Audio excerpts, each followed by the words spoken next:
పిన్ని చెల్లి ఎలా ఉన్నారు నాన్న? నాన్న ఎక్కడికి వెళ్ళారు? సూర్య వాళ్ళింటికమ్మా. ఈ రోజు నుంచి నువ్వు హ్యాపీగా రెస్ట్ తీసుకోవచ్చు.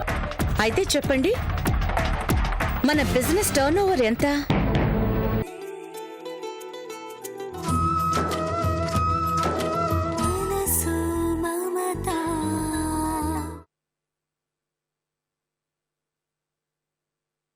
తిని కూర్చుని ఇంట్లో రెస్ట్ తీసుకుంటూ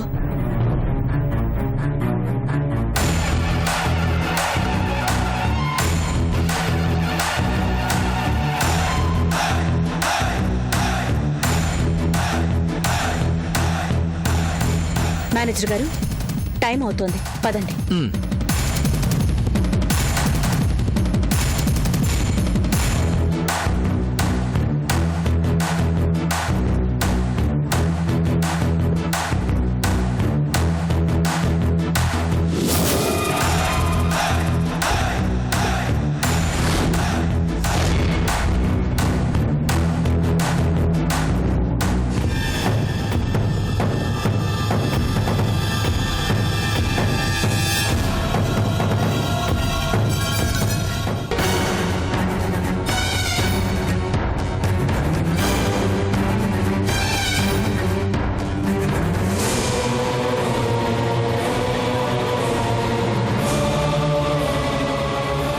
అమ్మో, ఆ ఆదిత్య ఎంతకు తెగించాడమ్మా?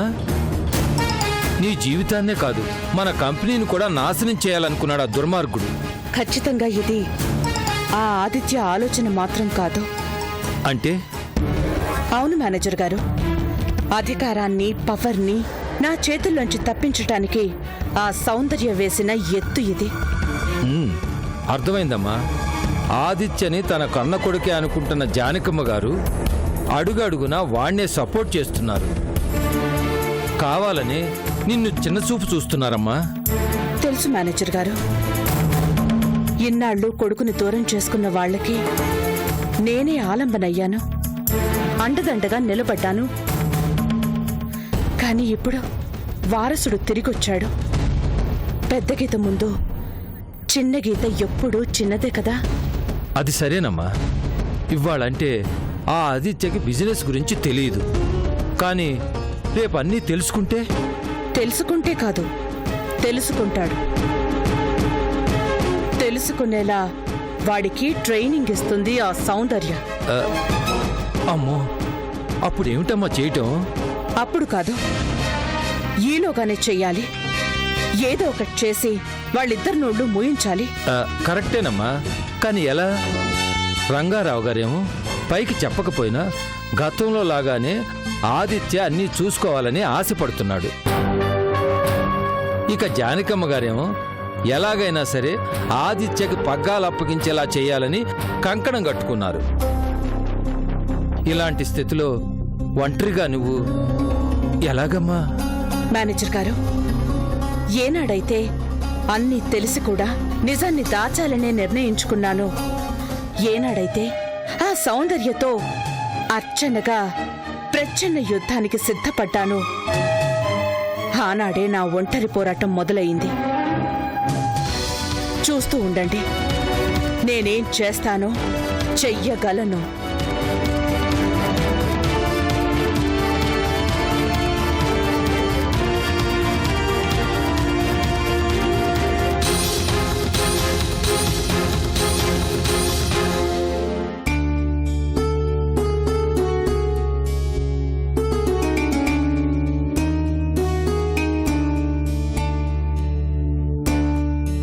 నానమ్మా, నువ్వెప్పుడు గుడికి వెళ్తుంటావెందుకు? ఎందుకంటే గుడికి వెళ్ళి దండం పెట్టుకుంటే ఆ దేవుడు మనందరి కోరికలు తీరుస్తాడు కాబట్టి. నిజంగానా? దండం పెట్టుకుంటే ఆ దేవుడు అందరి కోరికలు తీరుస్తాడా? ఓ, తప్పకుండా తీరుస్తాడు. అయితే సరే, ఇవాళ నేను కూడా గట్టిగా దండం పెట్టుకుంటాను. ప్లీజ్ ప్లీజ్ దేవుడు, నా కోరికను కూడా తీర్చు అంటాను. అబ్బో, వేలిడంత లేవు, నీకేం కోరికలున్నాయిరా? సీక్రెట్ చెప్పకూడదు.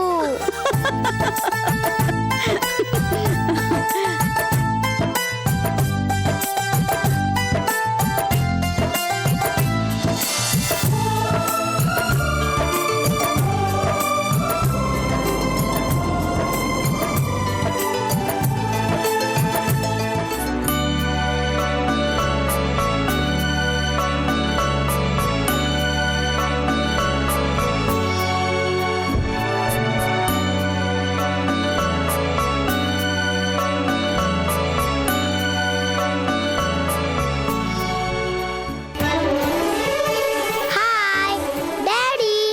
డాడీ బన్నీ తప్పు, నన్ను అలా పిలవకూడదు. ఎందుకు పిలవకూడదు? నాకు నువ్వు అంటే చాలా ఇష్టం. I miss you daddy.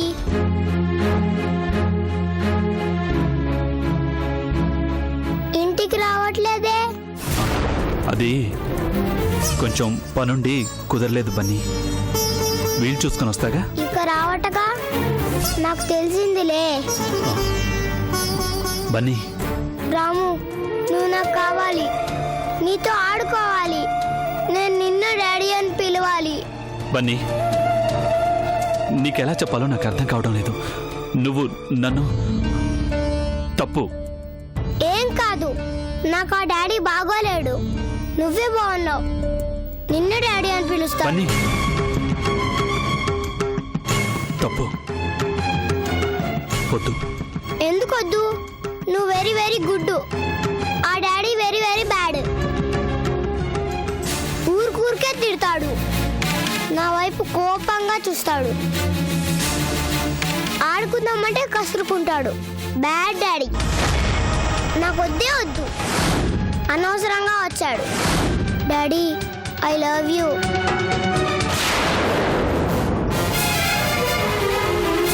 Bunny నానమ్మ. నోర్మి మేడం ఆపు. ఎంత ధైర్యం నీకు? మేమేం పాపం చేసావు నాయనా? మా మీద ఎందుకు ఇలా పగబట్టావు? అమ్మా, మీరు నా గురించి తప్పుగా అనుకుంటున్నారు. అవును, ఇన్నాళ్ళు నీ గురించి తప్పుగానే అనుకున్నాను. అందుకే మా ఇంటి గడప దాటి లోపలకు కూడా అడుగు పెట్టలేని నిన్ను మా మనిషివి అనుకున్నాం. గుడ్డిగా నమ్మాం. కానీ అందుకు ప్రతిఫలంగా నువ్వేం చేసావు? నా కొడుకునే కొట్టి నా కోడల్ని నీ ఇంటికి తీసుకెళ్తావా? ఏదో మత్తు మందు పెట్టి దాని మనసు మార్చి నీ ఏపు తిప్పుకోవాలని ప్రయత్నించావు. అది సాధ్యపడకపోయేసరికి ఇప్పుడు నా మనవణ్ణి మచ్చిక చేసుకోవాలని చూస్తున్నావు. అభం శుభం తెలియని వాడి చేత డాడీ అని పిలిపించుకొని నా కోడల కాపురంలో చిచ్చు పెట్టాలనుకుంటున్నావా? జానకమ్మ గారు, నేను చెప్పేది చాలు. ఇన్నాళ్ళు నువ్వు చెప్పిన కట్టుకథలు చాలు. ఆ దేవుడు దయవల్ల నా కొడుకు చచ్చి బతికాడు. నుదుట బొట్టు చెరిగిపోయింది అనుకున్న నా కోడలు మళ్ళీ సుమంగళిగా మారింది. నీ కుళ్ళి బుద్ధితో, నీ కపట నాటకంతో వాళ్ళిద్దరి మధ్య అగాధాన్ని సృష్టించుకో. వాళ్ళ దాంపత్య జీవితంలో నిప్పులు పోయికో. నానమ్మ, రాము తిట్టకు.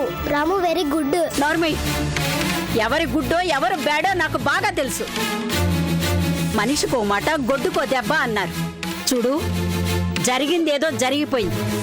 ఇంకెప్పుడు నా మనవడి జోలికి రాకు. నువ్వు నిజంగా మనిషివే అయితే మళ్ళీ మా కుటుంబం వైపు కన్నెత్తి కూడా చూడకు. రా. నానమ్మ వద్దు. రాము రాము రాము రాము రాము రాము రాము రాము రాము రాము.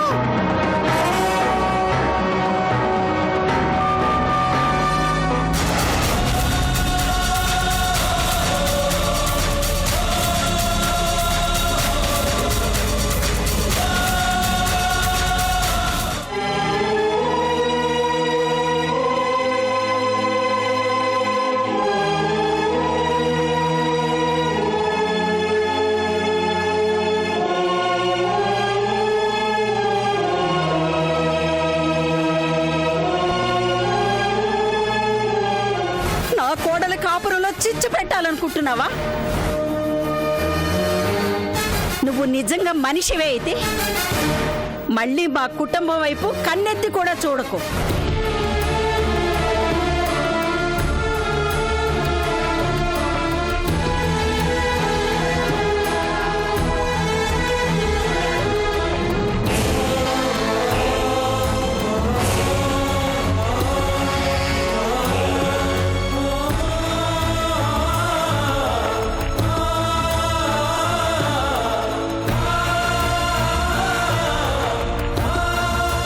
పెద్దాడా,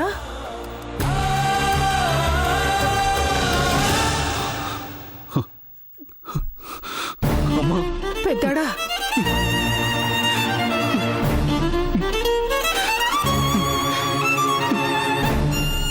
చెప్పరా అసలు ఏమైంది? పెద్దాడా, ఏమైందిరా?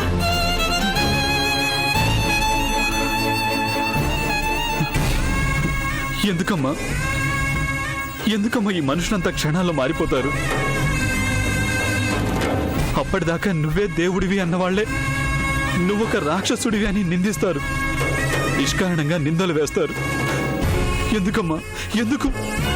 పెద్దాడా, అసలు ఏం జరిగిందో చెప్పకుండా. ఏం చెప్పనమ్మా, ఎలా చెప్పను? నన్ను రక్షకుడు అన్నవాళ్లే రాక్షసుడు అని నిందిస్తుంటే, నీ వల్లే మా కుటుంబం నిలబడింది అన్నవాళ్లే నువ్వొక ద్రోహివి అని చీకొడుతుంటే ఏం చెప్పనమ్మా? అర్థమైందిరా.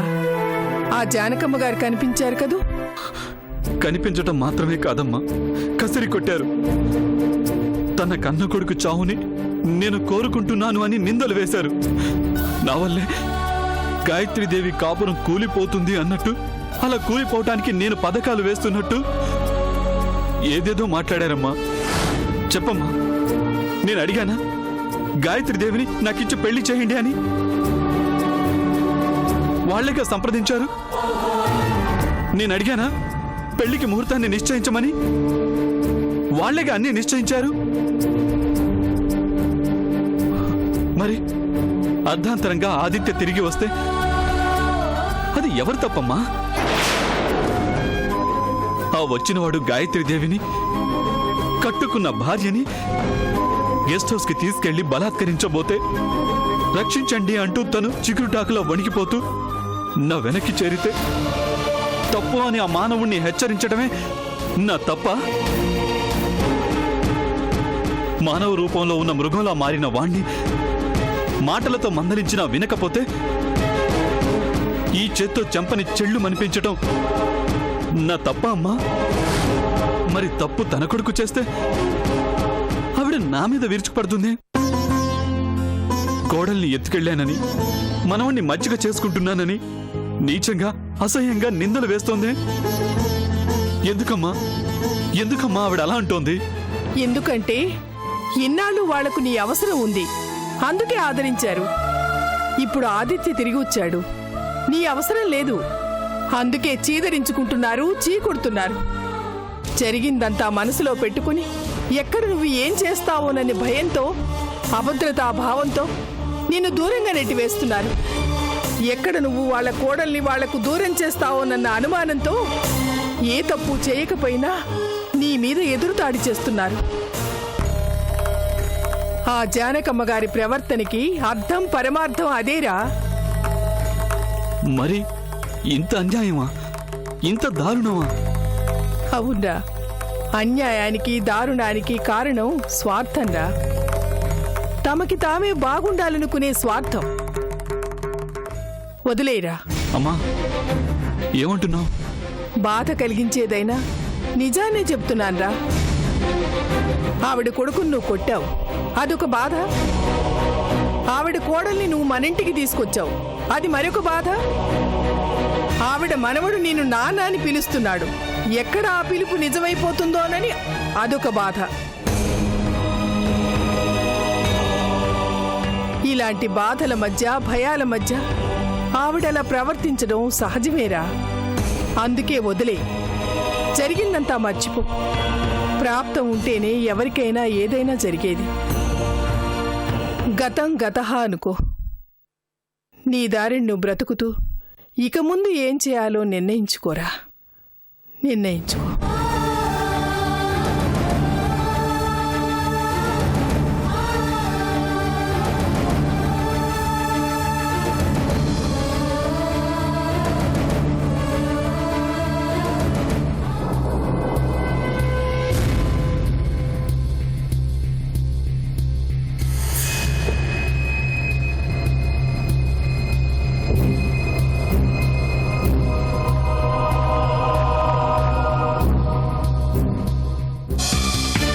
Hi guys, how are you? Please sit down, sit down, sit down. Hi, how are you? Fine, sir. Sit down. Good morning, sir. Hi girls, how are you? Hi, sir. Sit down, sit down. Hi mister, how are you? అదేంటి sir మీరు wish చేయటం ఏంటి? మీరు మా empty కదా. అవ్వచ్చు. అయినా సరే నా వర్కర్స్ అంటే నాకెంతో అభిమానం. వర్కర్స్ కాదు సార్, ఎంప్లాయీస్. ఏదో ఒకట్లే. అవును, ఎక్కడా? ఎవరు సార్? ఇంకెవరు? నా వైఫ్, నా అర్ధాంగి, నా గాయత్రి ఎక్కడుంది? గాయత్రి మేడం గారు ఛాంబర్లో ఉన్నారు సార్. ఓ అవును, బాస్లు ఇప్పుడు ఛాంబర్లోనే ఉండాలి. రైట్. Okay sir. హాయ్. మీరా? నేనే వచ్చేసా. మన ఆఫీస్ చూడాలనిపించింది, వచ్చేసాను. సంతోషం. ఏంటి గాయత్రి, సంతోషం అనే మాటని అలా ముఖం మార్చుకొని చెప్పాలా?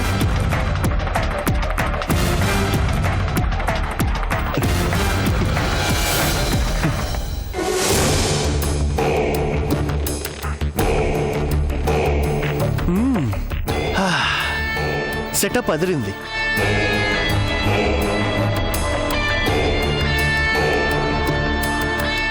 ఏంటా చూపు? నిజం చెప్పాలంటే ఆ సీటు నాది. వచ్చేస్తా. ఇవాళ ఎదురు సీట్లో కూర్చున్నా, రేపు అక్కడ ఆ సీట్లో కూర్చుంటా. Coffee madam. సార్. ఏయ్, నువ్వేంటి ఇక్కడ? అవుట్.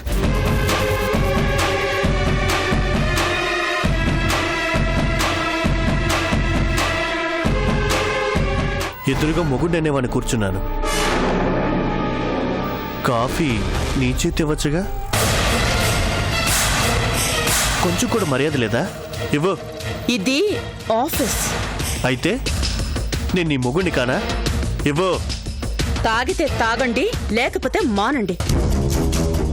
నీ సంగతి ఇక్కడ కాదే, ఇంటికి వస్తావుగా, అప్పుడు చెప్తాను. మేడం. నమస్తే మేడం. నమస్తే, చెప్పండి. మేడం, ఈయన తెలుసు కదా, మన మెటీరియల్ కాంట్రాక్టర్ గారు కాంట్రాక్ట్ అగ్రిమెంట్ని రెన్యూల్ చేసుకోవడానికి వచ్చారు. అలాగే, అగ్రిమెంట్ రెడీ చేయించండి. గాయత్రి ఆగు. తను చెప్పడం నువ్వు ఓకే అండవేనా? ఎంత మెటీరియల్ మీద ఎంత డిస్కౌంట్ ఇస్తున్నారో తెలుసుకున్న అవసరం లేదా? అదంతా మేనేజర్ గారు చూసుకుంటారు. అదే తప్పు అంటున్నారు. A to Z అన్నీ ఎండీకి తెలియాలి. ఏవయ్యా కాంట్రాక్టర్, డిస్కౌంట్ ఎంత ఇస్తున్నావు? 10% సార్. 10%? ఏంటి, బోర్డు 10%? మార్కెట్లో 25% దాకా ఇస్తారు. మాకు తెలియదు అనుకుంటున్నావా? సార్, క్వాలిటీ మెటీరియల్ కాకపోతే డిస్కౌంట్ ఎంతైనా ఇవ్వచ్చు సార్. అంటే నువ్వు ఒక్కడవేనా ఇచ్చేది నాణ్యమైన సరుకు? మిగతా వాళ్ళు ఇచ్చేదంతా చచ్చు సరుకనా? ఆదిత్య బాబు, ఈయన మనకు బాగా తెలిసిన మనిషి. తెలిస్తే అంత తక్కువకి ఇచ్చేస్తారా? కంపెనీకి బొక్కపడేలా చేస్తారా? అది కాదు బాబు, డిస్కౌంట్ కన్నా నాణ్యతే ముఖ్యం కదా. షటప్. ఆఫ్టర్ ఆల్ మేనేజర్వి, నువ్వే నాకు ఎదురు చెప్తావా? Out. Get out. Get out. విన్నావుగా, ఇంకా నిలబడవేంటి? ఆయన్ని కాదు, నేను చెప్పేది మీకు. అవుట్. Get out. వెళ్ళండి.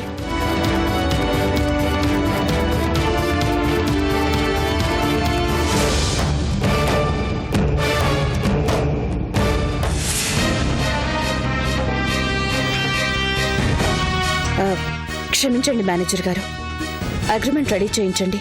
చాలా థ్యాంక్స్ అమ్మా. వారి కోపం చూసి మీరు మనసు మార్చుకుంటారేమోనని భయపడ్డాను. చూడండి, నిజాయితీగా ఉండేవాళ్లన్నా క్వాలిటీ మెటీరియల్ సప్లై చేసేవాళ్లన్నా నాకు చాలా గౌరవం, అభిమానం. క్వాలిటీ తగ్గించినంత కాలం ఈ కంపెనీకి మీరే మెటీరియల్ కాంట్రాక్టర్. ఎవరి మాటల్ని పట్టించుకోకండి, ఎవరి ఒత్తిళ్ళకి లొంగకండి. That's all. వెళ్ళండి. Thank you madam.